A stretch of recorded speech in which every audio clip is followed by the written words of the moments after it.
హిందీ నేర్చుకుందాం. Bike చలావో, bike నడుపు. చలావో అంటే నడుపు. ఔర్ కౌన్, ఇంకెవరు. కౌన్ అంటే ఎవరు. ఉసే బులావో, ఆమెను పిలువు లేదా అతన్ని పిలువు. అభి నహి, ఇప్పుడు కాదు. అభి అంటే ఇప్పుడే. బాద్ మే, తర్వాత. బాద్ మే తర్వాత. ఖడే మత్ హో, నిలబడవద్దు. జరాసా, జరాసా అంటే కొంచెం, కొద్దిగా.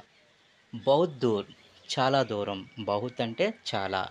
ఉసే రోకో, అతన్ని ఆపు. రోక్నా అంటే ఆపడం. ఇసే టైప్ కరో, దీన్ని టైప్ చెయ్యి. టైప్ కరో అంటే టైప్ చెయ్యి. మే జా రహా హూ, నేను వెళ్తున్నాను. మే వ్యస్త్ హూ, నేను బిజీగా ఉన్నాను. తేజ్ దౌడో, వేగంగా పరిగెత్తు.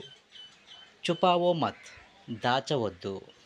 ఇసే ఫేంక్ దో, దీన్ని విసిరేయ్. మజే కరో,